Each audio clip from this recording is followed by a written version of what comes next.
Hi everyone, this is Dan, and I know it's been a really long time, hasn't it? I think it's been about, was it 2 or 3 months now? No, it can't be 3 months. Can it be 3 months? Ah, well, it doesn't matter. I know. Some of you guys are probably wondering what the hell happened to me. Just a lot of work, some life stuff too. I'm still reading comic books and I'm still keeping abreast of things. Just really didn't have time to work on my channel much at all, which is unfortunate because there's a bunch of new comics that I got to review on the channel. A lot of indie stuff. That doesn't mean I'm not going to review and also finish up all the old comics that I'm also doing as well. But just figured I'd make a video here talking about some current events, as you can see right here with Rippaverse, I should say. As well as just let you guys know what's going on here. So anyway, let's get to the topic at hand here. So Rippaverse.com. So what is this all about? So for those of you that are not that familiar with, I guess, comic book YouTube, or I should say really pop culture politics YouTube is the way to talk about it. Young Rippa is a YouTube channel run by Eric July. And he's been around for a while. He has like a very interesting view overall on things. I think he's the first person I've ever run into where I heard the term anarcho-capitalist.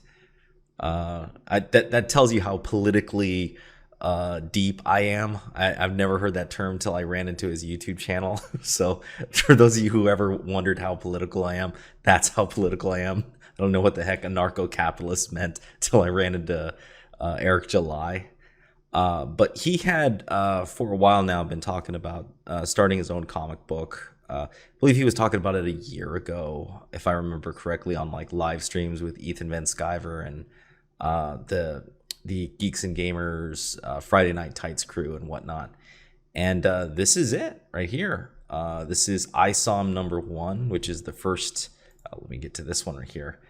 Campaign. By the way, super interesting. He did not use Indiegogo or Kickstarter. He chose to instead create his own website and his own payment processor to run his comic book campaign. And you don't see here, but it's kind of like quotation marks campaign because really he's done with the book. This is basically a pre-order system right here.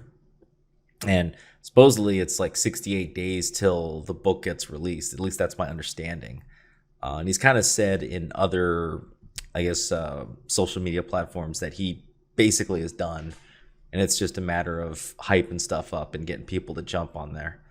But you can see here, campaign goal of 100K. He's already raised 2.5 million as of when I made this video. So outstanding job, at least if you were to compare him with like other crowdfunders and whatnot. So yeah, man, very, very impressive work here. So I'll kind of read through this story right here. Well, actually, let's do a little bit of the video and then we'll talk about it here.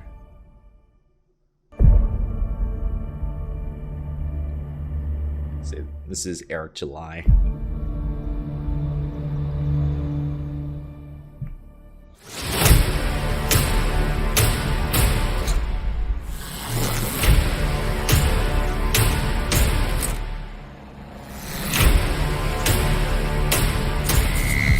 Get it. Very dramatic.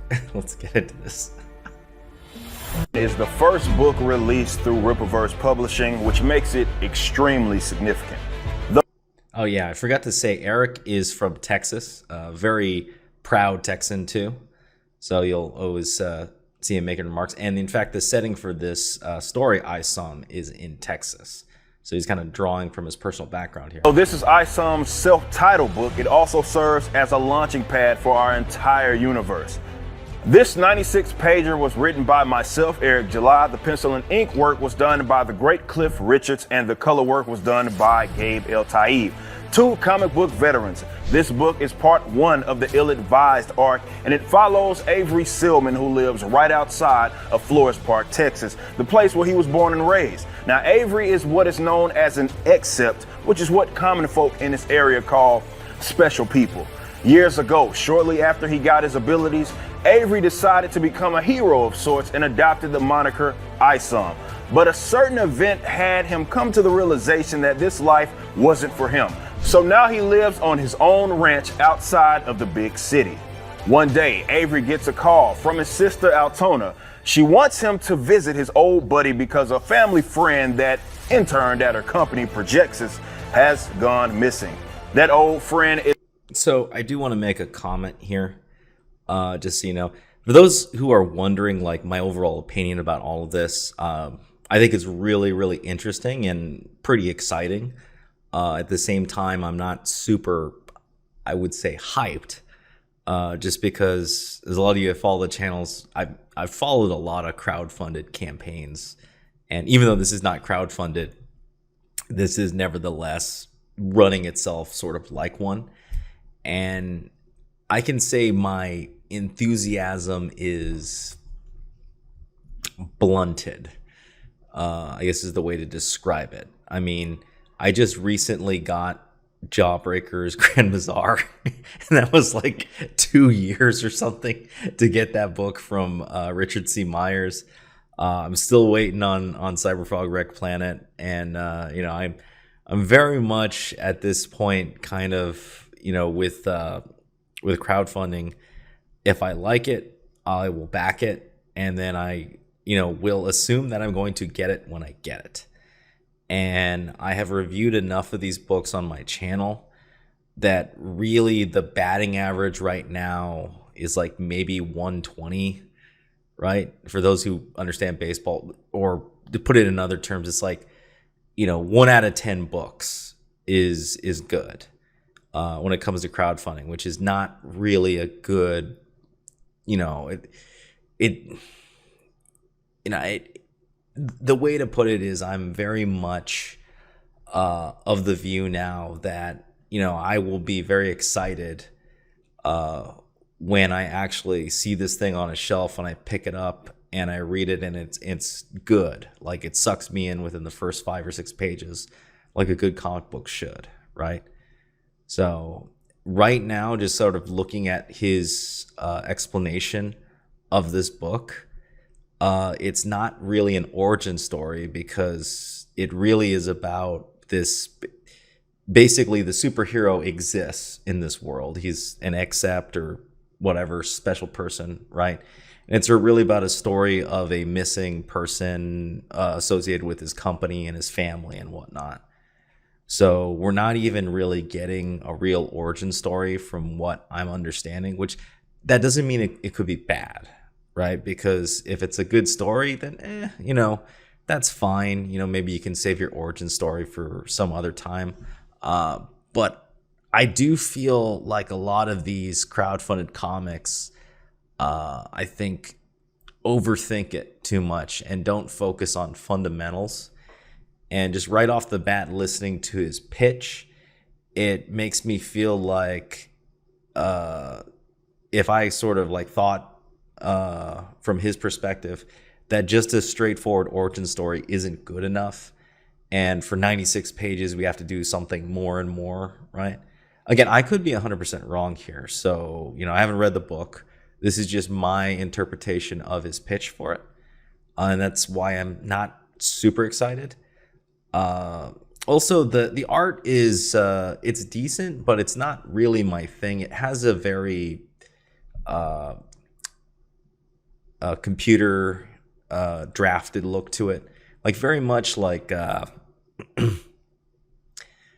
of like I don't know how to describe it, like Legion's art style, you know, like very modern. Again, it could be good. It's just giving you my feel right here with this quick interruption. Sorry about that. It's Darren Fontano, and apparently he has some connection to his family friend. Fontano has much changed since he was kicking it with Avery when they were, wee lads. Now he's a cold-blooded shot caller that isn't afraid to do what it takes to remain in his position as one of the most respected people in the city. This is a man that you do not want to cross. What was supposed to be a simple meetup with an old friend turns into the longest day of Avery's life. He runs into other excepts such as Santuan, Yaira, and the Alpha Court, and some of these altercations take a very violent turn considering his past with one of these characters. You can see why he tries to stay out of the city. Who is this family friend, and what is their connection with Darren Fontano? How does this meeting between him and Avery turn out, and does he get the information that Altona needs? How does this impact the psyche of Avery, who went from a hero to a now blue-collar civilian? These are all questions that will be answered in Isom issue number 1, which you can now pre-order at Rippaverse.com, along with some other limited edition merchandise items that will give you some more insight on the characters. Yeah,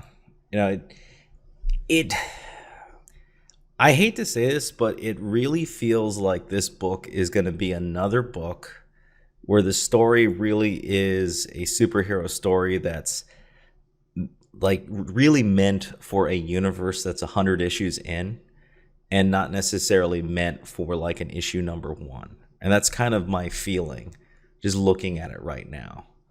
Again, I could be 100% wrong, but that's just my thoughts looking at it. But anyway, Floor Park item will ship in August 2022.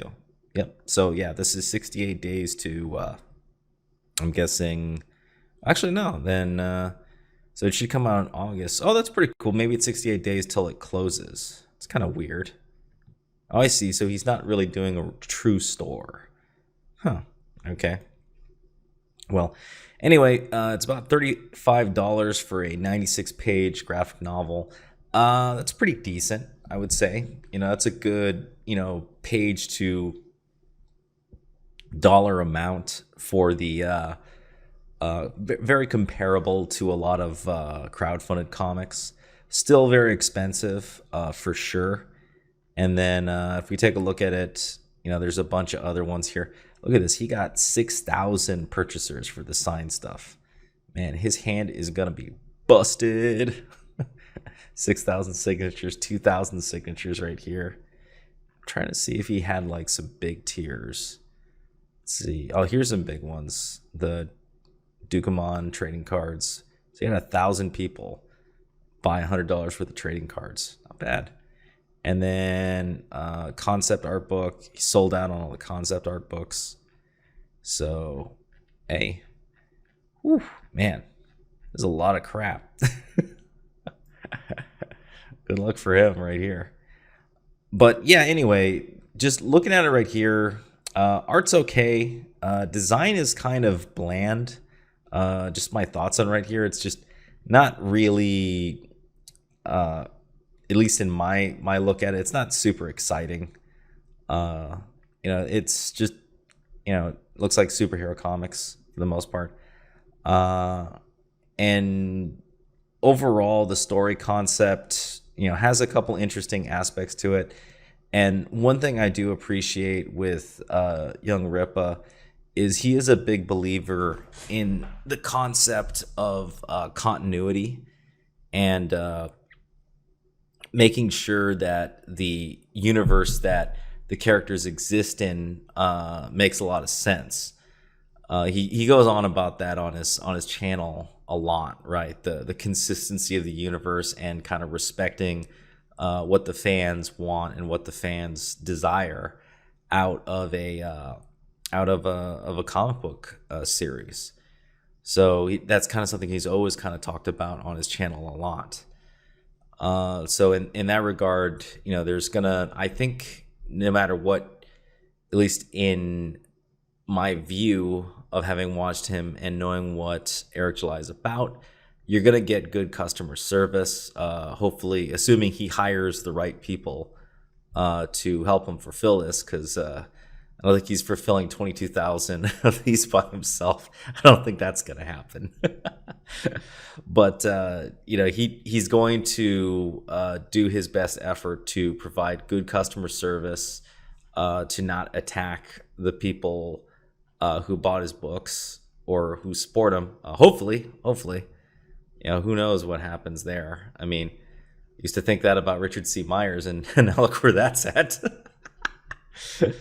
But this is really exciting. I think the most exciting aspect about this is showing a new way of doing things, right? Now, this result, even though it's amazing, it's actually not that surprising if you consider that Eric July has about, he has almost 500,000 subscribers on YouTube. And if you take a look on like Social Blade and other types of interaction statistic websites for social media, he actually gets a good percentage of those subscribers to interact every day on his channel through both his videos, his live streams, etc. Right? So he has high engagement, and that's really what you want if you're trying to monetize your audience, right? Is that if everybody is engaging, that is subscribed to your channel, is engaging with your videos, your live streams, etc., right? Then that gives you the highest percentage chance of them actually considering purchasing merchandise, which really this is what it is, right? He's been advertising this for a while, but I don't 100% feel that these are all comic book fans. I get the feeling that this is very similar to Jawbreaker's Lost Souls, in that a good percentage of this is probably just fans of Eric July, which I don't think is a bad deal, because could be that this is their first comic book and they pick it up, they read it, and they fall in love with comics and they get into other comic books. Hopefully, fingers crossed, right? But when you take a look at this, creating your own website, right? Like Eric July, I remember him saying he fronted his own personal money to create this website, this comic book, the production, all this stuff, right? Even this Indiegogo Kickstarter-esque type of web page, right? And he did this all on his own. And the fact that he raised this much money off of his own investment, to me, is a good story, right? Even if this ends up not being a very good book, or other things happen down the line, the fact that he won back money off of his own investment. Again, this isn't like a crowdfunded. This book is already made, and he's already funded it, and he created the website. So none of this money is going to Kickstarter or Indiegogo. It probably is going to Visa or MasterCard or whatever, but that's the price you pay for using credit cards. What are you going to do there? So overall, I would say this has been very, very impressive to see, and pretty exciting. I don't know if this book is going to be good. I, have some reservations just based on the way he has sort of pitched the book. Now, I could be wrong, and I do not want to discourage anyone from picking up this book if you're interested. Just kind of some things that have been worrying me just listening to it right here. And it could be just me being a little gun shy from having read one too many bad crowdfunded comics. But, regardless, huge props to Eric July here. This is extremely impressive. And hopefully he sticks the landing with the comic book. All right, guys, I think that is enough. I've gone on long enough here. Figured I'd give you guys a long video after being gone for so long. But anyhow, guys, that's the video. Let me know what you think. If you like this video, please hit the thumbs up. Subscribe if you haven't subscribed. Hit the bell for notifications. If you got any comments on Isom #1, this amazing accomplishment by Rippaverse Comics, leave a comment down below, and I will see you next time.